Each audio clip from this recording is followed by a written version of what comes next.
Welcome back to No Cap Recap. I'm your host Denzel, and today we will be recapping Lee Daniels' The Deliverance. Before we jump into this, make sure that you hit the like, subscribe, and comment on this. Let me know how you see this movie, whether or not you liked it or what have you, right? So let's jump right in it. This is based on a real story, okay? Miss Ebony, Alberta, and Ebony's kids. Their dad is separated from them. Most likely that they are in a broken home. They're in the hood, and she is trying to figure out a new life as they move into this new neighborhood. And moving to this home is a harsh dynamic between her, Ebony, and her mom, Alberta. And the kids are struggling to become acclimated to their new life, right?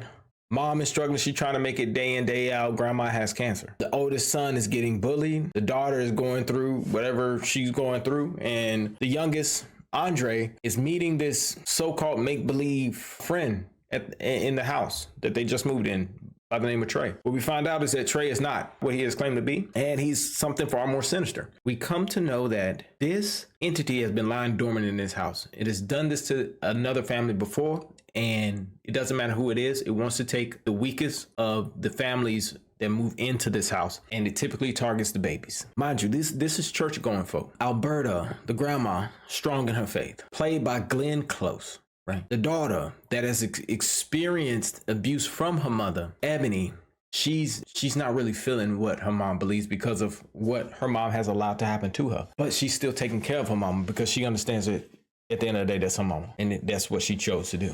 Now, that toxicity between her and her mom starts to boil over as they're trying to make this house a home, but this house already has another residence that's only here to destroy things. This family is a very spiritually, financially, and emotionally vulnerable family. Like, all of these things are going on, and all of a sudden these strange things starts to happen to Andra.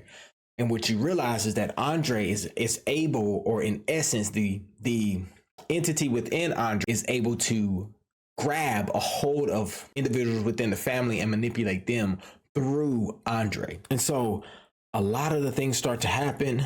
Social worker Cynthia Henry, played by Miss Monique. Omar Epps actually shows up in this movie. It starts to happen. People are believing that Andrea Day, who is Ebony Jackson, is abusing her kids. Cynthia is there to pretty much make sure that isn't happening, and Ebony is skating on thin ice, right? She's an alcoholic at the same time, but the reason why she is an alcoholic is because of the plight in which that she's dealing with. It's an understandable burden that she's carrying as a single mother, and she's trying to look to and through ways in which that she can cope or just self-medicate until she gets to the next place of success or relief. And so one of the main things that I will tell you about this movie, first and foremost, I really like this movie. I did. This is solid. That's a solid movie, Lee Daniels. The reason why. Let's talk about story, and let's talk about screenplay.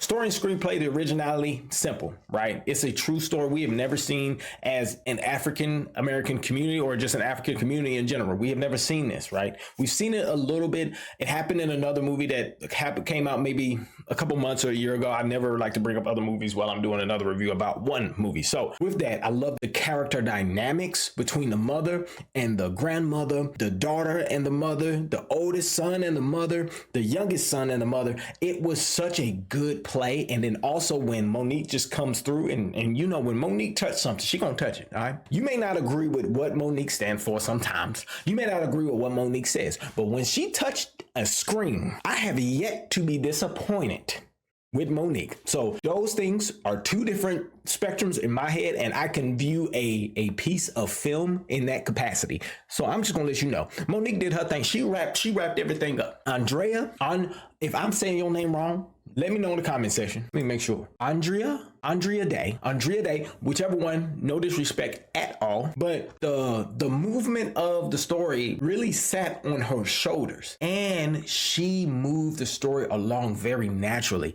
It wasn't overt. You know, when you can play alcoholic, being alcoholic, you can play it overtly. It's too much. Oh, we know you're acting as an alcoholic. She didn't do that. Then we had Glenn Close that just knew how to move in a room. She just knew how to move in a room. We had Caleb playing Nate Jackson, the eldest son. You also seen him in other big Netflix originals, like obviously Stranger Things, duh. Anyway, then we had Demi Singleton playing Shantae Jackson. She did a great job as a daughter. So all of these entities, all these individuals just played their part. They knew the job, and I believe that Lee Daniels directed them in a perfect and a good way, right?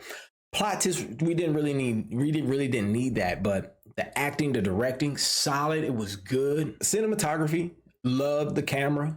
Love the camera shots, love the camera angles. It set the tone very well. I love the little snippet with Tasha Smith as the pastor. I loved Anjanou Ellis. I wish there was a bit more from Miss Anjanou Ellis Taylor. I wish there was just a bit more, that we could have got a little bit more development for her. She played a part though. Special effects was a bit, that was where one of the areas in which I wish there was a bit more. Might have been due to budget, might have been due to some other things that dampened the CGI, right? Because if we're doing an Exorcist movie, you got to make sure that those Exorcist movies have that appropriate CGI. Was it good enough? Yes, it was. Did I like the smoke? No, but if it's accurate to the true story, okay, that's what it was. The smoky character, okay. But overall, I have to give this movie, I got to give it a 7.5. The reasons why. One, like I said, the CGI was a tad bit okay, wasn't great. Now, if there was other Exorcist movies, if the Deliverance, and I don't know the budget between the other Exorcist movies that have recently come out, I will say right now is that if they had the budget of those movies, I think that the CGI would have been amazing, and that movie may have been able to top that one that came out. Let's put it that way. The acting was way better. The storyline was even better. But even with this one, even with the Deliverance, it starts off smooth. You get the dynamic, you get the understanding, but it started to get not as cohesive. There was a bit of jumps. I wish there was some more clarity of how did we get here. I didn't mind where we went and where we had to go, but let me know a little bit more. Make it gel just a bit more for me. That's all I asked about this movie. That's why I got to give it a 7.5, right? Other than that, that sucker was nice. I like that one, like for real. The Deliverance I like. Another main reason that I love that movie. The grandmother, Alberta, there's a scene where the grandmother is braiding Ebony's hair, and then Ebony in that same scene is braiding Shantae's hair, and you can see the generations of women sitting there while the two sons are playing together X, Y, Z, and this is during being in the living room, being close knit, developing this family oriented bond, and it felt very nostalgic to me and how I grew up, and I really appreciated that. There was a bottle of mane and tail. If you know what that is, let me know in the comment section. It was sitting right there at the tub. I was like, wow, the touches of detail that Lee Daniels placed in this movie, I appreciate it. That's why I like this movie. But then along with that, they made it to where mainly, I would also say, the ending, typically, you would see in The Exorcist, you got to go to the Catholic Church. You got to go to the Catholic Church. You got to go get a priest. The priest does this. They got to have a rosemary. And then they say what they say. The Deliverance gave my community a lot more strength, especially in the sense of our spirituality, or what I am typically accustomed to, which is speaking in tongues. And to see that speaking in tongues delivered the family was a very moving scene to me. Some may not have liked the ending. That's what I picked up from the ending, was, wow, my sense of spirituality is powerful enough in God's eyes to remove entities, and God has deemed that sufficient to do those particular things. That's what I liked about the movie, and that's why I gave it a 7.5. The reason why it just dropped a bit was it was a bit the cohesive portions of just how the movie should go and how the movie should flow. And then the CGI could pull away from it. There could have been some more jumps. And I think the CGI, the lack thereof, pulled a lot of that away from us. So I was just watching it just for the suspensefulness of it. And it really wasn't that much suspensefulness. I was just enjoying the film for what it was and wanted to see what the ending was. But other than that, that's my rating. I highly recommend that you go see The Deliverance. And also, y'all make sure that y'all have a great Labor Day weekend. Well, Labor Day Monday. And until next time, y'all be easy.